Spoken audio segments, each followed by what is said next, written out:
sur les angles avec GeoGebra consiste à tracer un angle IJK de sommet J qui mesure 45 degrés. Alors, commençons par choisir un angle de mesure donné. Voilà, je le choisis. Je positionne un point quelconque. Le second va être le sommet et je choisis comme sens le sens horaire, donc comme les aiguilles d'une montre. Voilà, il me trouve ainsi le sommet que je vais appeler le point J.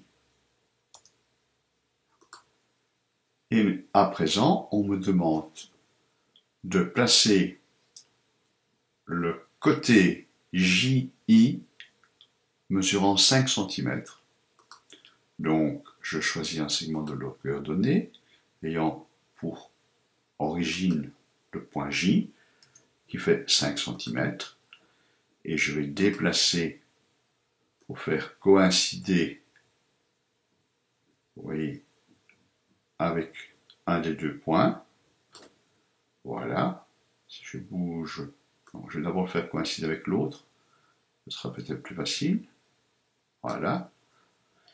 Et un deuxième segment, toujours de longueur donnée, ayant pour origine J, mais qui fait 5,6 cm. Et là, je vais faire coïncider avec le deuxième point pour avoir exactement la même mesure. Voilà, qui coïncide, plutôt, il passe par le milieu du point.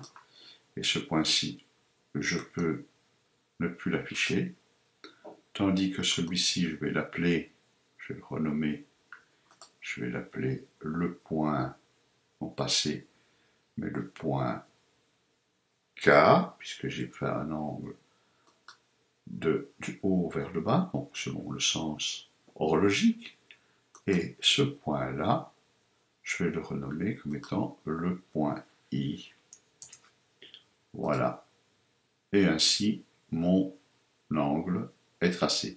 Si je vais bouger le point d'origine, ce point-ci, en fait, vous voyez que l'angle se déplace et fatalement, j'ai tout intérêt à positionner correctement pour que le point I soit dans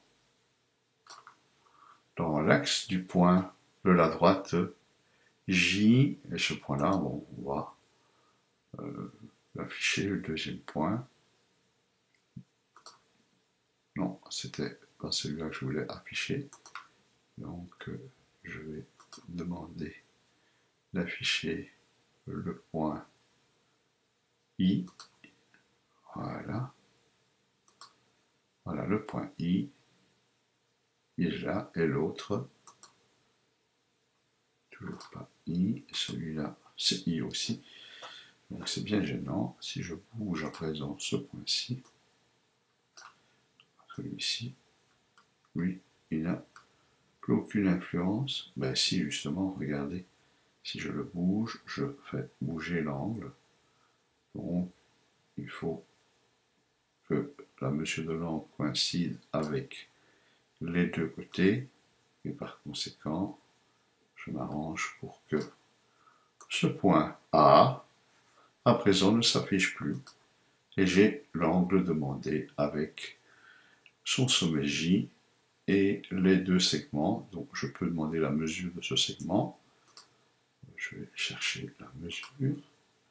Voilà, du segment. Et celui-ci, 5,6, comme il m'a été demandé de le construire. Voilà.